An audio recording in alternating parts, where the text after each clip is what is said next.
tataas pa yung buhok para hindi sumablay yung pare.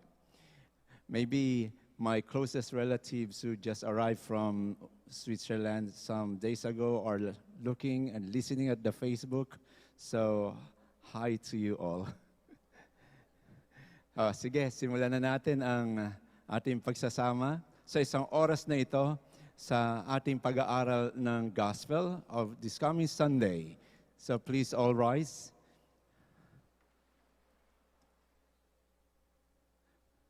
At muli, ilagay natin ang ating puso at isipan sa harapan ng Diyos at ng kapwa-tao.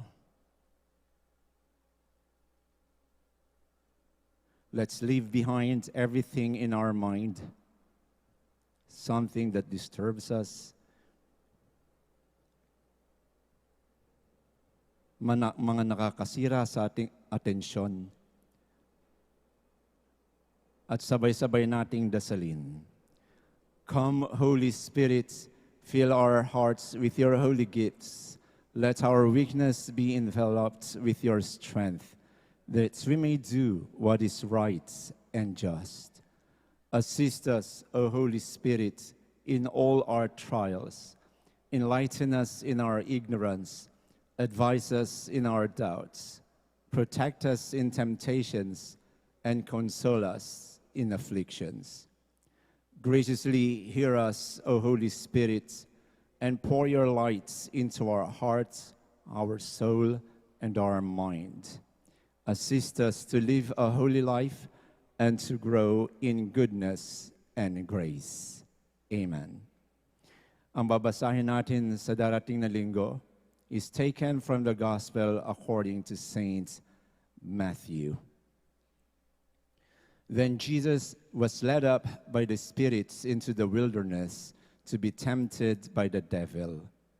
He fasted 40 days and 40 nights, and afterwards he was famished. The tempter came and said to him, "If you are the Son of God, command these stones to become loaves of bread." But he answered, "It is written, one does not live by bread alone, but by every word that comes from the mouth of God." Then the devil took him to the holy city and placed him on the pinnacle of the temple, saying to him, "If you are the Son of God, throw yourself down. For it is written, he will command his angels concerning you, and on their hands they will bear you up, so that you will not dash your foot against a stone." Jesus said to him, "Again it is written, do not put the Lord your God to the test." Again the devil took him to a very high mountain and showed him all the kingdoms of the world and their splendor. And he said to him, "All these I will give you if you will fall down and worship me." Jesus said to him, "Away with you, Satan, for it is written, worship the Lord your God and serve only him." Then the devil left him, and suddenly angels came and waited on him. Please be seated.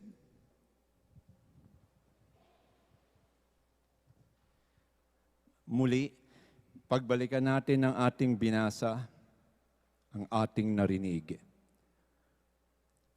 Suriin natin kung ano ang mga salita o mga pangungusap kaya na nakatimo sa ating puso at isipan. And let these words influence how we think, how we move, at kung paano tayo nabubuhay. Tumahimik muna tayo sandali.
Katulad ng sinabi ko sa inyo, napakabilis ng panahon sapagkat Ash Wednesday na tomorrow. And we are going to read in the Gospel according to St. Matthew yung malimit nating marinig sa unang linggo ng Kwaresma. And that incident and that event ay yung panunukso kay Jesus. Kaya ating simulang kaagad yung unang bersikulo na babasahin.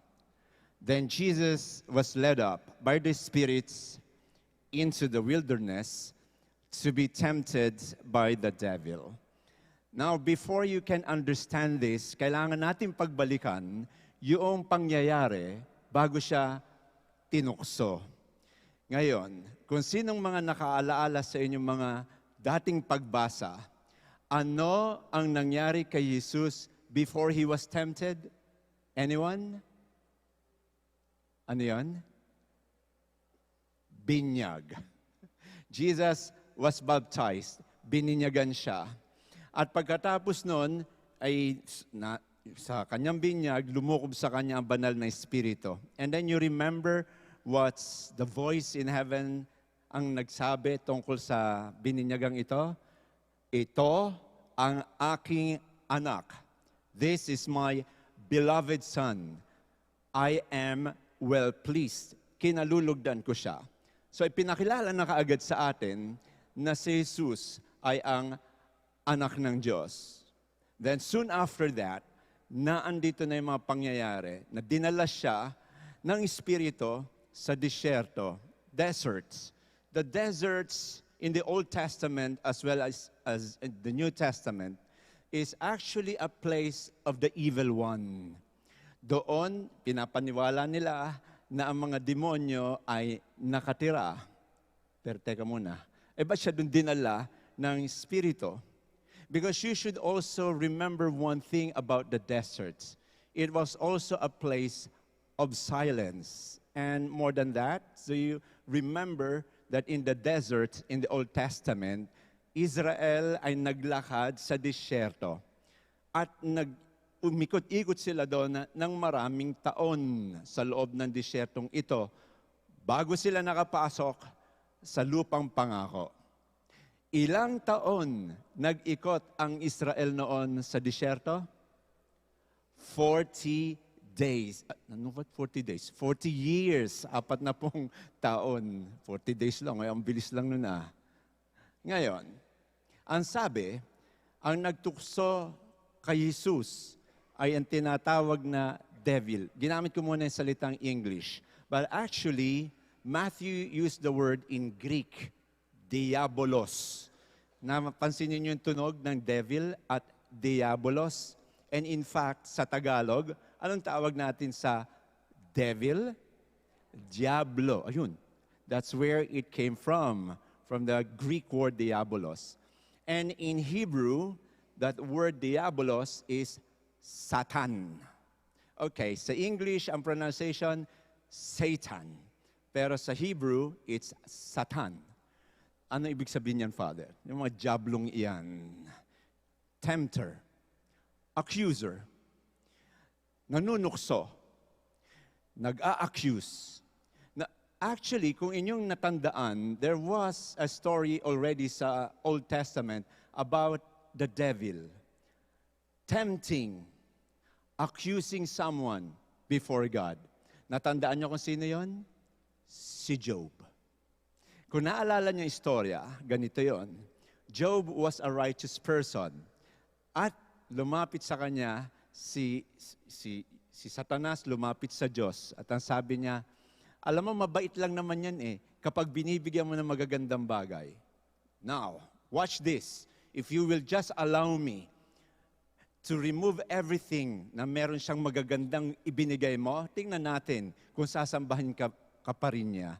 Ang tawag doon, Diablo. And ito ang matindi. Sa Old Testament, the devil is actually the one who is trying to figure out if you are authentic o peke. The reason why he is tempting and the reason why nanunukso siya ay para makita kung yung inyong pagpapakabanal ay totoo. Pero later on in the New Testament, meron pa siyang mas malisyosong iniisip. He wants to take everyone away from God. At gagawin niya yan kasi numero 1 siyang kalaban ng Diyos. So now, what do we have? The devil about to tempt, tutuksuin si Jesus. Nung siya bininyagan, ano nga palang pakilala sa atin kay Jesus? Siya ay, nalimutan nyo na kaagad. Kita nyo, kasasabi ko lang, siya ay anak ng Diyos. So the devil now is going to see kung talagang tunay nga na anak to ng Diyos. Titingnan niya kung authentic to o peke. So now, tingnan natin kung ano yung sunod na nangyari. Sa Old Testament, meron ding isang tinukso. Naalala niyo kung itsura ng mukhang yan? Okay, fine. Maraming matatanda sa Old Testament. Pero yan, si Abraham. Abraham, according to the story of the Jews, was tempted. Tinukso din. Ito galing to doon sa isang talaan. Huwag na niyong isipin ko, Father, ano ba ibig sabihin ng Pirkei Avot? That's one of the rabbinical books. Pero ito, mas mahalagang makita natin kung ano isinulat nila. Sabi nila, with 10 trials was Abraham our father, may he rest in peace, patay na eh, tried and he withstood them all to make known, nilinyahan ko na ha, he was tried, para saan? To make known how great was the love of Abraham. Kaya, sa Biblia at sa mga kasaysayan at istorya sa Biblia, kapag may tinutukso, that is in order to figure out, halimbawa sa example natin, kung gaano katotoo ang pagmamahal ni Abraham. Kaya, pagpatuloy natin, si Jesus, He fasted 40 days, 40 nights, and afterwards, He was famished.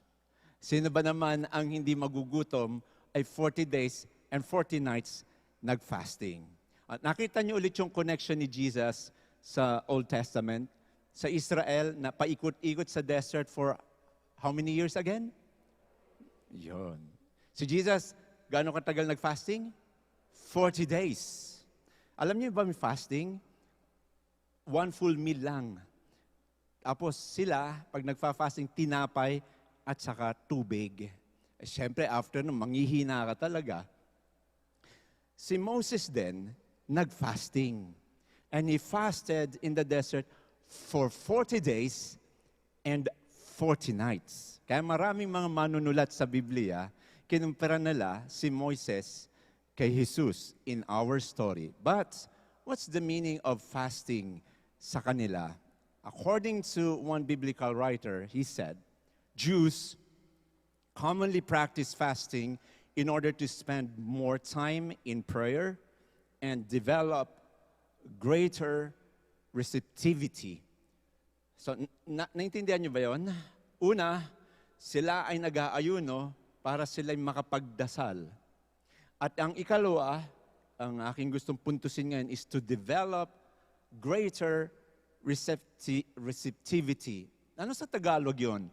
Yung receptivity. To be receptive. Maging bukas ang loob. So, paano nakakatulong ang pag-aayuno sa pagiging bukas loob? Napapansin niyo ba kung anong ginagawa ninyo pag nag-ayuno kayo at sinubukan yung hindi kumain? You are actually trying to deny yourself something which is natural for you. Pag nagutom, anong gagawin? Kain. Pag nauhaw, anong gagawin? Para yata kayong gutom na ano. Pag nauhaw, anong gagawin? O yan, inom. Natural. Such that, pagkain yung itinigil, yung something natural that you can do, then, more and more, you are asserting your freedom.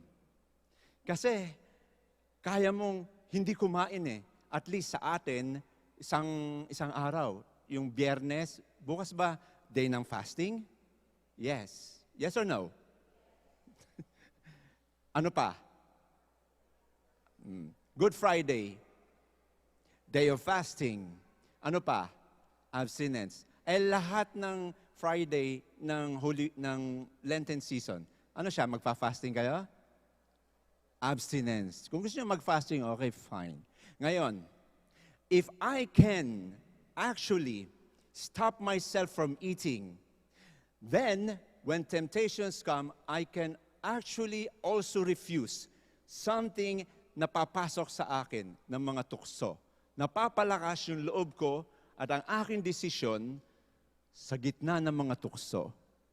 Kasi nasanay ako na hindi ako, nasasabihin ko, hindi mo na ako kakain.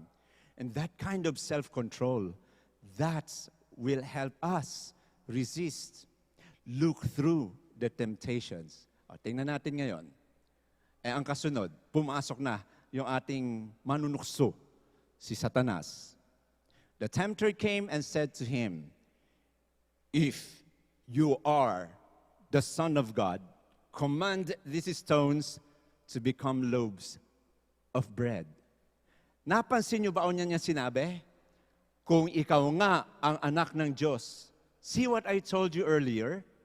Tutuksihin kayo para malaman ni Satanas kung gaano katotoo ang inyong loob.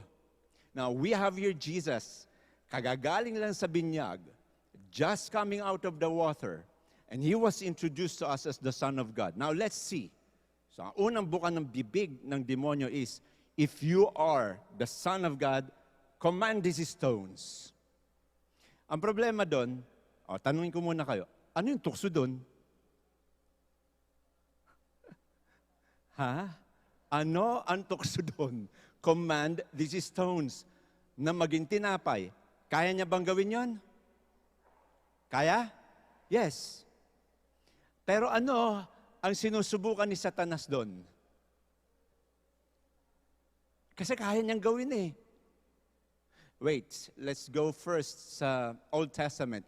In Numbers 20, verse 8, Israel tempted God. They were trying to test God. Gutom na kami, wala na kaming makain, wala na rin kaming mainom. So if you are God, why did you leave us here? So Israel was actually testing God as well. Kung mahal mo kami, ba't wala kaming tubig? And so Abraham, or rather Moses, asked God, "What shall I do?" Sabi ng Panginoon, punta ka doon sa bato na yon at sabihin mo, "Let the waters come out." Sabihin mo. Pumunta siya ron. Alam niyo ginawa ni Moises? Tinuktok niya yung tubig. Tinuktok niya yung bato. He hit the stone with his staff. Ganun ba instruction ng Panginoon? Hindi. Ano instruction ng Panginoon? Sabihan lang yung bato, lumabas ang tubig sa'yo. Bakit niya tinuktok? See what I mean? Now, we are seeing here that Israel and Moses as well is becoming disobedient, actually has become disobedient at saka complain sa ating Panginoon Diyos. Now, balik tayo kay Jesus. Anong temptation nun? Sige nga, kaya mong gawin, di ba? Na yung bato gawin tinapay, napalabas nga sa Old Testament na yung bato nagkaroon ng tubig, nakainom sila, o ngayon, ikaw naman. Sige, tingnan natin. Una sa lahat, kung ginawa niya ng tinapay yon, para kanino yon? Di ba magiging tinapay? Di ba kakainin? Sinong kumakain? Di yung gutom. Ano si Jesus nun? Di gutom. Now you understand. Satan is trying to break the spiritual practice of Jesus. Gusto ng demonyo na, sige, magpakabusog ka ngayon. Ang dami mo nang ginawa. And in doing so, becoming disloyal to the Father. Ngayon, ang matindi niyan is, si Jesus ang nagsabi, it is written, one does not live by bread alone, but by every word that comes from the mouth of God. If you are not yet familiar with the Bible, actually Jesus took it from Deuteronomy chapter 8, verse 3. Ang sabi, one does not live by bread alone, but by every word that comes from the mouth of the Lord. Kinuot niya lang. Now, take note. Kinuha ni Jesus yan from the book of Deuteronomy. And the book of Deuteronomy, ito yung paulit-ulit and the most quoted Old Testament book in the New Testament. And the devil is not yet done. So ilan ang temptation? Isa. May pangalawa. Sabi. Then the devil took him to the holy city. And what is that holy city? Jerusalem. And placed him on the pinnacle of the temple. Pinnacle of the temple, that's parts of the temple area in Jerusalem now. Dati, hindi ko alam kung itsura natin, kung ano itsura niyan. Pero that's what you're going to see in Jerusalem. If you're going there, makita ninyo ang pinakamataas na tuktok ng temple complex. Nakita niyo yung corner na yon? Yung sa harapan dito, yung sa baba, that's actually the road and then moving around the city of Jerusalem. So doon siya dinala ng demonyo. At ang sabi ng demonyo, simpleng-simple. Tingnan niyo ulit ha, pakinggan niyo kung ano sasabihin niya. Although nabasa na natin kanina. If you are the Son of God, yun na naman, ang banggit, anak talaga ng Diyos ha. Throw yourself down. Tumalong ka dyan. Because according to what is written, He will command His angels about you, concerning you. And their hands, they will bear you up para hindi ka masaktan. So ngayon, imagine ninyo kung nasan si Jesus, nasa tuktok. Nasa tuktok ng ano? Sa pinakamataas na struktura ng templo ng Jerusalem. And Satan commanding him, throw yourself. Alam nyo, ini-imagine ko yung sarili ko, kung ako kaya ang dinala ng demonyo doon, ano aking mararamdaman? Alam nyo ba, isa sa aking phobia, heights. Pag ako umakyat na doon sa third floor, sa bubong nito, itong napakababang sa inyo, mababa na building, nanginginig yung aking mga tuhod. Kasi, ano yun mataas na sa akin. So I said, naku, ako kaya yung dinala ng demonyo, sinabi niya, tumalong ka dyan. Sa takot ko na, baka mapatalon nga ako. And then, what's the temptation there? Tumalong ka, kung anak ka ng Diyos, sasaluhin ka niya. Ano ang tukso? Yes? Bakit ang mga tingin niyo sa akin? Para kayong nanunukso. Hindi niya ba napapansin that Satan was trying to convince Jesus na tumalon siya para yung iyong Diyos mapuwersang may gawin sa'yo? Ang gustong mangyari ng demonyo ay mapilitan ng Diyos na gumawa ng isang bagay para kay Jesus. That's tempting God. That's trying to try God. At actually, kung napapansin ninyo, tayo rin naman sinusubukan natin ng Diyos, trying to force God to do something that we want. We're becoming like the evil one. Bibigyan ko ng sample. Lord may hinihingi ako. Sana ako'y makapasa sa aking bar exam. So para mangyari yan, tuwing linggo, hanggang ako'y mag-exam, sisimba ako. Well, parang ang ganda nung kanyang intention. Actually, maganda ba intention niya? Yes or no? Sumagot siya no. Sumagot ang marami, yes. Sisimba ako para makapasa ako. Now, maganda yung intention, mukha. Kasi God is asking us to ask Him kung anong kailangan natin. Yun ang kailangan niya, so fine. Ang problema kasi doon ay ganito. Kumuha siya ng exam, bagsak. Ngayon, makikita ninyo kung ano yung nasa loob ng tao. Nung bumagsak siya, he did not come back to Mass again. At ang sabi niya, how would I go back to Mass? Hindi naman niya ako pinakinggan.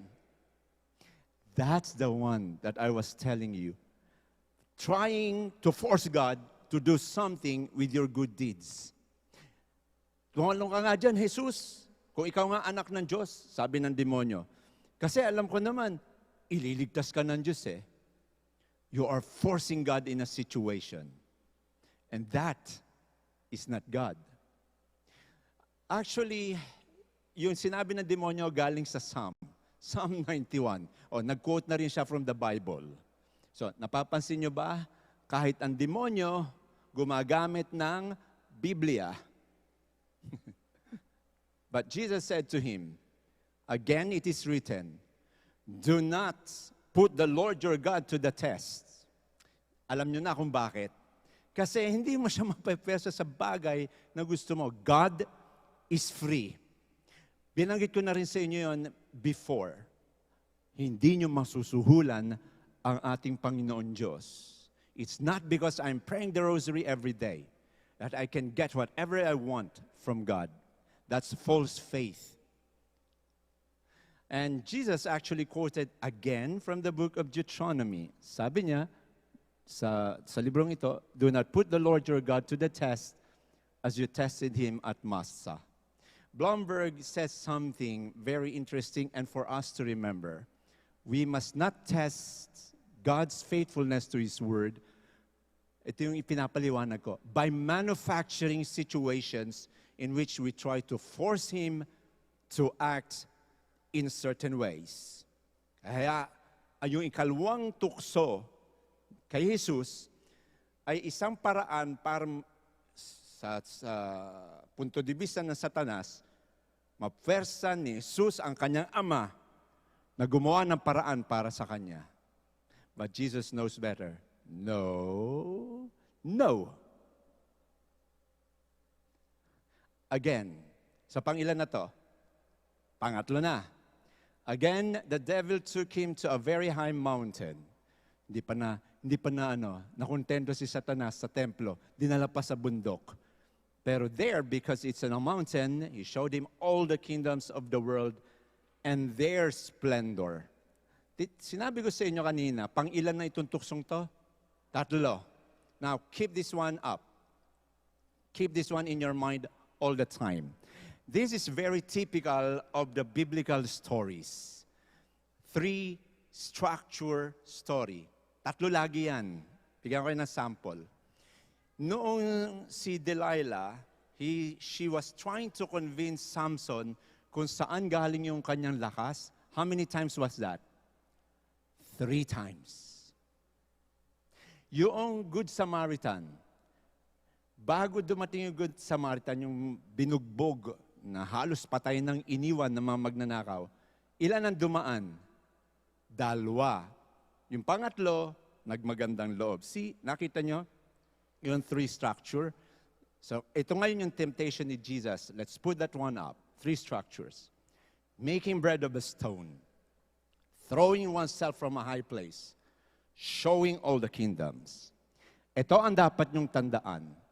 If you are in front of a 3 structure story in the Bible, tingnan ninyong mahusay yung pangatlo. Because if you have this 3-part structure, ang nangyayari is, habang pumupunta kayo sa pangatlo, something is being focused, something is being intensified. Kaya, once you get to this kind of story with 3 parts, tumbukin ninyo, matapos nyong daanan yung iba, yung pangatlo. And on the 3rd, there will be something which will be emphasized. Kaya tingnan natin kung ano yon. May isang tutumbukin dyan. And he said to him, demonyo ha? Yung devil. Kay Jesus, all this I will give you if you will fall down and worship me. Wala kayong napapansin? Wala talaga? Yung unang dalawa, anong sinasabi ng demonyo? If you are the Son of God. Pangalawa, if you are the Son of God, the devil is trying to break Jesus away from His Father, from loyalty to His Father. Ang gusto lang naman ng demonyo, iwanan ni Jesus sa pamamagitan ng kanyang desisyon ang kanyang ama. But Jesus stood his grounds. Si Jesus na natiling tapat sa kanyang ama. Si Jesus stays on, he still is loyal to the Father. Wala pa kayo napapansin? Hindi dito sa pangatlong tukso, sinabi ba niyang, if you are the Son of God? Sinabi niya? Hindi, di ba? Pinakita niya lang yung buong kaharian, ang buong mundo. Satan showed the whole world. And now the words. Ito yung sinasabi ko sa inyo, three-part structure. The third one is intensified. Since the devil cannot make Jesus betray his Father, since the devil cannot make Jesus be disloyal to the Father, so now the devil imitated the Father. Worship me now. Hindi nyo napansin, ha? Napansin nyo ba? Di ba? Worshiping someone. Who is that? Sino lang ang pwede nating sambahin? Sabihin nyo sa akin. Diyos. Tapat na tapat nga si Jesus sa Diyos So when Satan cannot take him away from the Father, then he presumed, he imitated, he presented himself to Jesus as the Father in heaven. You are a faithful son, right? Now worship me. Your Father in heaven? But Jesus knew better. He could see through Satan. Now, may gusto ako idagdag dito. Kasi kanina ko pa sinasabi sa inyo that Jesus was being tempted as the Son of God. At napansin nyo ba, ganun din tayo tinutukson ng demonyo? Jesus as God's Son. And we are being tempted in our gifts. Meron tayong mga tinanggap na handog mula sa Ama. And the evil one is going to tempt us through these gifts. I'll give you an example sa Old Testament. Abraham. Walang anak si Abraham. Nagkaanak later on. Pero alam nyo kung ano nangyari doon sa anak. He was given Isaac. The only son. Merong isa si Ishmael, pero hindi niya anak kay Sarah yon. So, his son with Sarah is only one. It's Isaac.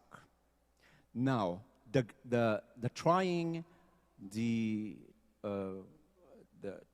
temptation of the gifts. But the one who's doing this is God. Trying to figure out kung tama ang pananampalataya ni Abraham. Offer your son to me as a sacrifice. Pansin niyo yon? You will be tried in your gifts. Those who are listening to me now, also those who are listening to me in Facebook, yung mga nagpakasal na, you received a beautiful gifts in the church and through the church, the sacrament of matrimony. And the evil one is not happy with that. So he is going to try you in your gifts, married life, to destroy it. So yung mga lalaking nakikinig sa akin, next time na makakita kayo ng babae, nasasabihin nyo nagpatibok sa inyong puso, ay may asawa ka na. Remember what I'm telling you tonight. You are being tried in your gifts. Abuti na lang may mga madring na andito. Kasi may gift din sila, di ba? Andun si Father Ernie, ang ating parish priest. May gift din kami ni Father Ernie. Our priesthood, their religious life. Watch out. The devil knows that's your gift. And he is going to try you in that. Father Ernie, dami nyo ng tukso, di ba? Napagtukso na yan. At saludo ako sa mga pare na may kaidaran na katulad ni Father Ernie, may edad na pero nanatiling pare. And why? Kasi nga sa gitna ng mga pagsubok, hindi lang naman tungkol sa mga babae o lalaki ang pagsubok eh. Yung bang darating yung oras, dadagukan kayo ng kapalaran. And you will be questioning God why He has brought you thus far in this kind of life. Question like, ano bang silbi ng buhay ko? Why am I here? Why should I be even living? Gosh, basic question in life. My own existence. And it's a gift. The gift of life. Alam niyo po, nung nasa labas pa ako, nakikinig yung nanay ko siguro ngayon. Mabubuking ako. Anyhow, nung nasa labas ako, alam ng nanay ko, marami akong crush. Di ba, mami? 3, sabi mo. Sabay-sabay yun. Gusto ko ng ligawan. Nagpaari ako. Kung bakit naman, kung kailan ako pumasok ng seminaryo, mas dumami pa yung lumalapit. Na dati naman, hindi ako pinapansin.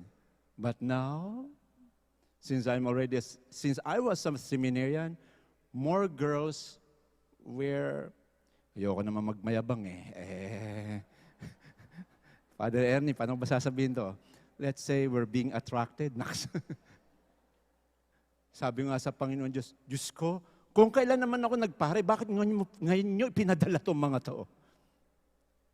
Remember what I told you? You will be tested in your gifts. Jesus, the Son of God, okay, hindi siya exempted sa tukso. Because then, ito naman, kapag kayo ay tinukso, when you are tried, then the real you, the authentic you, will come out. So let's continue with the story. What is that story, Father? Biglang lumabas ang Exodus 30. Yaan ang istorya of Israel who was given a gift in the Old Testament. And what was that gift? On Mount Sinai? Very simple. Papaalala ko sa inyo.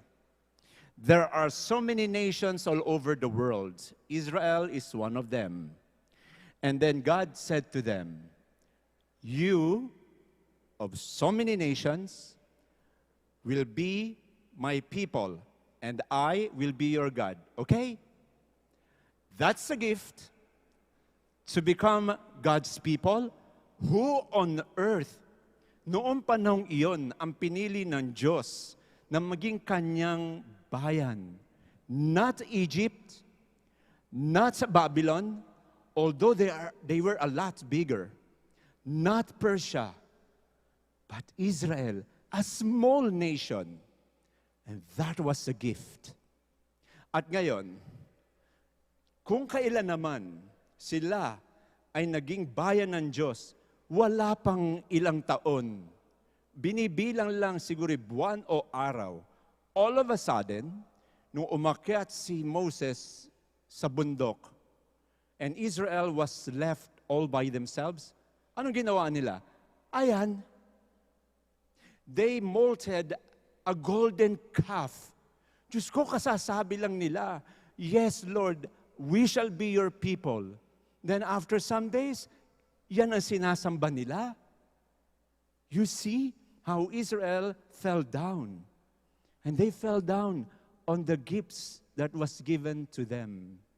So, sabi ni Friedman, one of the biblical scholars again, it is when God is closest that humans commit the greatest sin.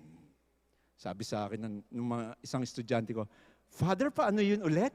Ulitin natin. Sabay-sabay nga natin basahin ng malakas at gusto kong dumadagundong hindi lang sa simbahan ito, pero sa puso ninyo. Sabay-sabay. It is when God is closest that humans commit the greatest sin. Katulad ng sample na binigay ko sa inyo. Tanong, bakit? Kung kayo si Satanas, sinong inyong gustong madapa? Kung kayo si Satanas, sino ang gusto nyong mapalayo sa Diyos? E di yung malapit sa Diyos. Kung kayo si Satanas, sinong uunahin nyong ilayo sa Diyos? E di yung pinakang malapit sa Kanya. Correct? And if Satan succeeds in doing that, the sin will be like, matinding bagsak. Kasi they were the closest of all. And then all of a sudden, Satan is working double time to get these people.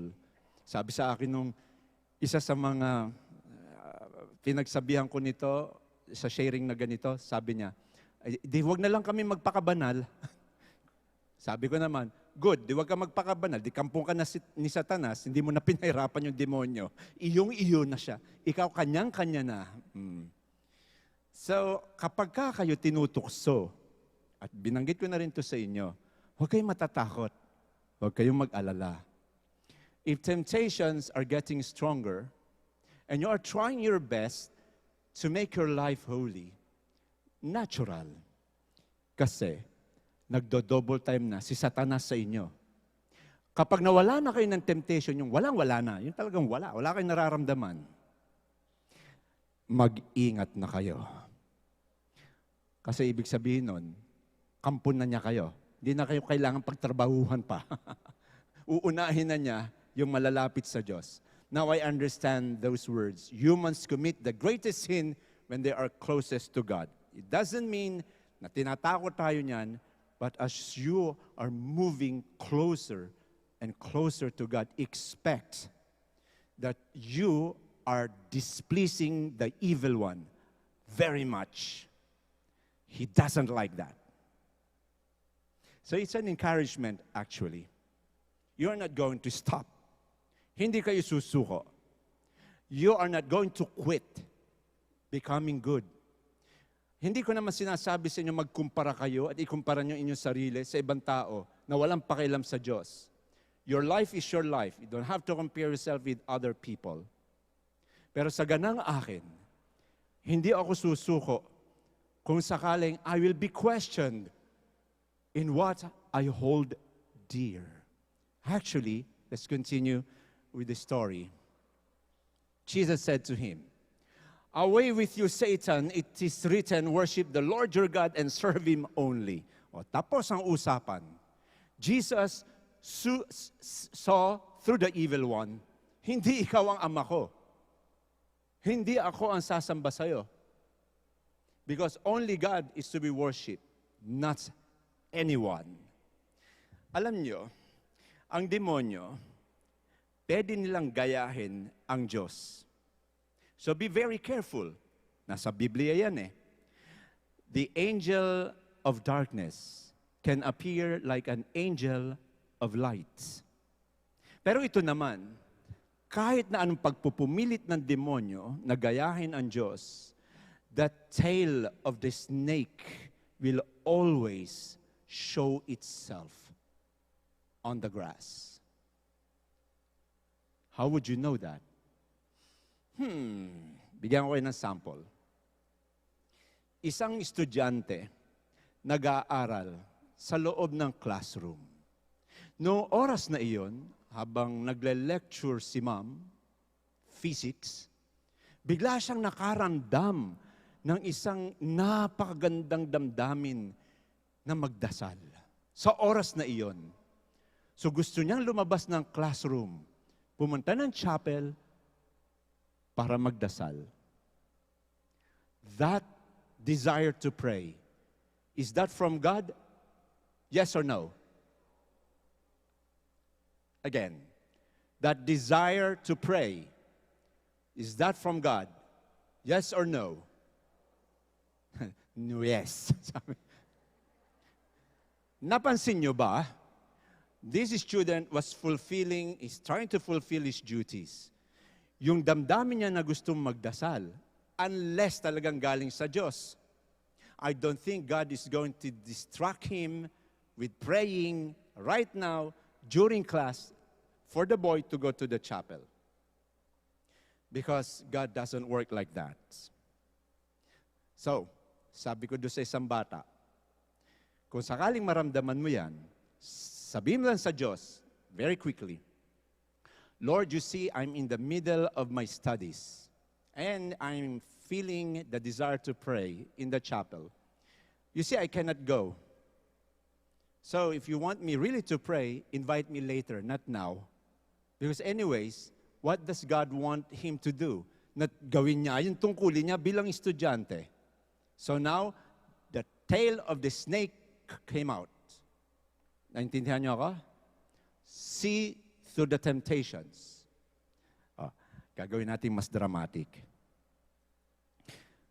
Father, si Adelpha, bakit ngayon lang siya nagpakita sa buhay?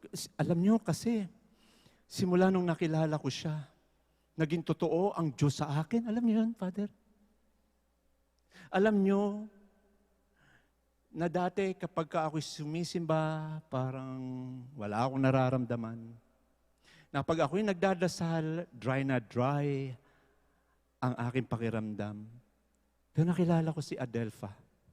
Naging totoo ang Diyos sa akin. Sumisimba ako. Totoong-totoo ang Diyos sa aking pagsimba. Dahil I realize that the love of Adelpha helps me to love God more. That love, is that from God? How do you know it's not? Di pa ako tapos sa istorya ko. Hindi, kaya nga, pakagat lang to, temptations. So, itong lalaking ito kausap si Father. Si Father sumagot. Alam mo, yung nararamdaman mo kay Adelpha, Father Ronnie. Nagas nyo? Pare, yung nagmahal kay Adelpha. Ay, sa wakas, nag-gets. Parang, ang bagal ngayon ng internet at ng wifi. Ha? Ang bagal eh. So, itong paring ito, nagdesisyon siya na maging pare at nung siya nagdi-discern, alam niya, tinatawag siya ng Diyos. Pumasok sa Adelpha sa buhay, isinangkalan pa yung Diyos. Naging totoo sa kanya, yung Diyos gawa ng babaeng yun. Question mark. See through the temptations. Jesus actually quoted from Deuteronomy 6:13. Once again, from the book of Deuteronomy. The Lord your God you shall fear, him you shall serve, and by his name alone you shall swear. And then the end of the story. The devil left him. Tapos ang istorya. At least for now. The angels came in order to help him, to serve Jesus. So now at the end of the story, is Jesus really God's Son? Yes. He showed it. When actually, pwede niya namang yung mga tukso ni Satanas, patulan niya.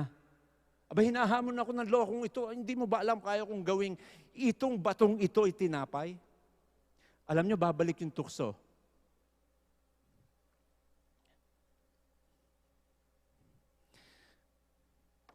Dito. Just when he was about to die. At alam nyo, hindi na demonyo nagsasalita, pero nasa paligid ng krus. Kung ikaw nga ang anak ng Diyos, bumaba ka dyan, maniniwala kami sa'yo. Sabi ko sa sarili ko, ulit, Lord, kung ako ang Diyos, kung ako ikaw, at may kapangyarihan ako, ay talaga naman tatanggalin ko itong mga pakong ito. Ha? Nakakalalaki na kayo, ha? Sige, isa-isa kayo. Kayabangan yun, kung bababa siya ron. So Jesus, until the last moment of his earthly life. Hindi sumusuko ang demonyo. Kakayanin pa natin to. Babagsak to. Mahina na eh. Tingnan mo naman ang katawan eh. Punong-puno ng tinik yung ulo eh. Siguro naman sa panghihina ng katawan nito, kaya na. Not him. Because his strength is not only from the physical body. Ang lakas ng ating Panginoon, andito. He knows who He is. So, yung mga nagnanais sa inyo maging banal kayo, at kung minsan nga, makikita ko pa nagdadasal. Ayoko naman makita ko nung nasa loob, nakikita ko yung panlabas. Nakatabingi pa yung ulo eh.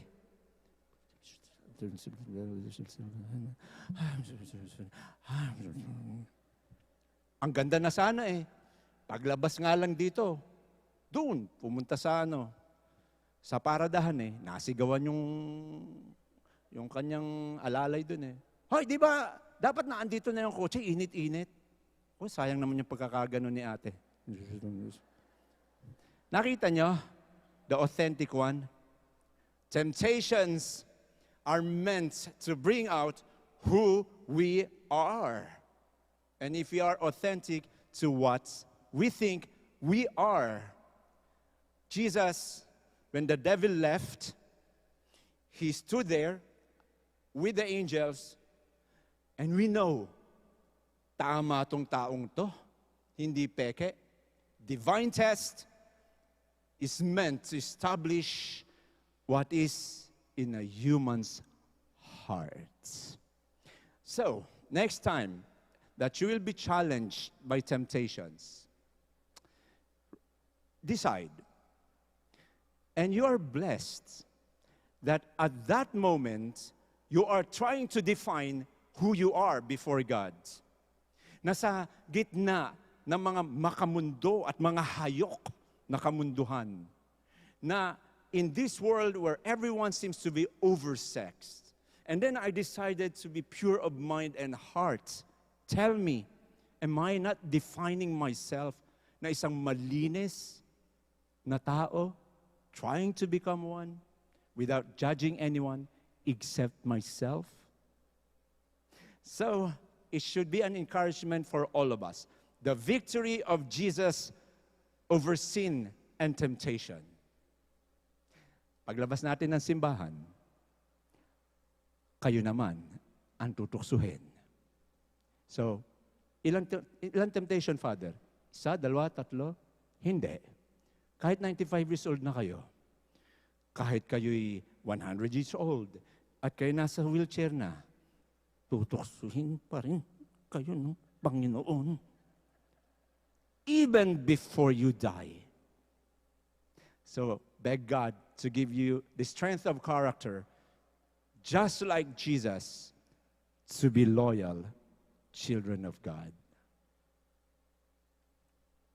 Ayan na ang ating pagbabalik-aral para sa lahat ng mga naandito sa simbahan. Kung alam nyo mga kasagutan sa ating pagbabalik-aral na ito, inyo lang po itataas inyong kamay samantalang babasahin ko ng dahan-dahan. Ang pagsubok ni Jesus ay nagsisilbing A. Pangontra kay Jesus. B. Paraan para masukat ang kanyang katapatan sa Ama. K. Resulta lang ng gutom at uhaw ni Jesus. Kung sino man ang nagnanais sumagot at nakita ko na hindi ko malaman kung inaayos niya bang kanyang buhok o nagtataas ka ng kamay. Anong gusto mong gawin niya, ate? Nagtataas? Ayun, nagtataas ng kamay. Sige, halina. At kaya nauna na eh. Halina na kayo dito sa tabi ko. Ayan. Ang ganda ng suot nyo. Talagang fashionista rin kayo, ha? Andito kayo sa tabi ko dito, sa taas. Ayan. Gusto ko naman dito kasi hindi yata tayo nakikita pagka tinawag ko kay sa harap eh. Pakilala nga ulit kayo. Ako po si Emma Ramos, taga Palm Grove Residence. Taga Palm Grove. Oh, magkapit bahay pala tayo. Nasa likod lang tayo eh, no? Emma, ikaw ba'y masaya sa buhay mo? Masayang masaya po. Ilang tukso meron ka na? Hindi, wag natin pag-usapan yan. Marami na. Lahat naman tayo tinukso sa ating buhay na ito. So may sagot ka na, ano, Emma? So babasahin ko muna ulit, tapos sasabihin mo yung sagot. Baka. Gusto mo ulit tingnan? Kita nyo na? Okay sa mata to. Ano ka ganun? Tagilid, Sige. Ang pagsubok ni Jesus ay nagsisilbing Ba. paraan para masukat ang kanyang katapatan sa Ama. Tingnan natin kung tama at ang kasagutan ay tama. Palakpakin natin si Emma. Sige, pero teka Emma, meron ako ibibigay sa'yo ha. Kasi alam nyo, hindi naman ako napakayamang tao, pero maraming nagbibigay sa atin para naman masayahan tayo. So, keychain yan, saka may cross na nakadugtong. Salamat po. O ngayon naman, para sa mga... Alin? Walang live streaming? Kanina pa ako nagsasalita rito? So, para naman akong engot. Wala. Ha?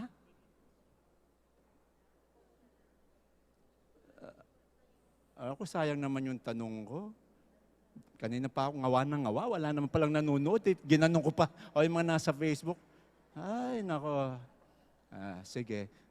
Sa oras na ito, ako'y tinutukso na magalit. Lumayo ka, Satanas. Okay. Sige, tingnan natin kung masasagot naman na andito ulit sa loob ng simbahan. Sayang naman. Eto. May 3 tukso si Jesus, di ba? Ikailang tukso sa 3 tukso ni Jesus ang pagsubok na ilagay sa alanganin ng Diyos at pwersahin siya na gumawa ng isang bagay para sa atin. Sino man nakakaalam ng sagot? 3 tukso lang yan. Unang tukso, ikalawa, ikatlo. So, alin doon sa 3 iyon, yung tukso na ilagay sa alanganin ang Diyos at pwersahin siya na gumawa ng isang bagay para sa atin. Ano? Mga tigagal. Hindi, nauna si sister doon. Ayun. Ayan, alin na sister? Yung aspirant yan eh. Actually, ito ang Q. Halika. Sige. Parang natawag ko na rin siya noong 1 taon na. Ang iyo bang pangalan ni si Sister Agnes? Hindi. Sister Ambrosia? Hindi rin. Sister Angelina? Hindi rin. Dito tayo. Sister Pafnusia? Hindi rin. Honorata? Hindi rin. Okay, anong bawal pangalan mo? Rika. Rita. Rika. Okay, Rika. Kita mo naman kung ano itsura nun. No? So, 3 tukso lang yan. 1, 2, 3. Alin doon? Ikalawa po. Ikalawang tukso. Tingnan natin kung tama ang kanyang sagot. Tama. Thank you very much. Teka, may bibigay rin ako sa'yo, ha? Eto. Ayan. Thank you very much, aspirant Rika. Ngayon, katanungan naman para sa inyong lahat. What do my temptations reveal to me about what is inside my heart? Next question. Are temptations a curse or a blessing? Kayo na sumagot nun. And third, what keeps me going in times of crisis? Crisis can also be temptations. Temptations are crisis. And finally, I leave you with the words from St. Francis of Sales. For every great temptation, there will be many small ones. Wolves and bears are more dangerous than flies, but we are bothered most by flies. From St. Francis of Sales. Magsitayo tayong lahat. Let us once again thank God. Pasalamatan natin siya sa isang oras na ito ng ating pagbabahaginan. Sabay-sabay nating dasalin. Ama namin, sumasalangit ka, sambahin ang ngalan mo. Mabasa amin ang kaharian mo. Sundin ang loob mo dito sa lupa para ng sa langit. Bigyan mo kami ngayon ng aming kakanin sa araw-araw. Patawarin mo kami sa aming mga sala. Para ng pagpapatawad namin sa nagkakasala sa amin. At huwag mo kami ipahintulot sa tukso. At iadya mo kami sa lahat ng masama. Amen. Sumayin niyo ang Panginoon. At pagpalain kayong lahat ng makapangyarihang Diyos, Ama, Anak, at Espiritu Santo. Magandang gabi po ulit. Thank you for coming. God bless you and good night.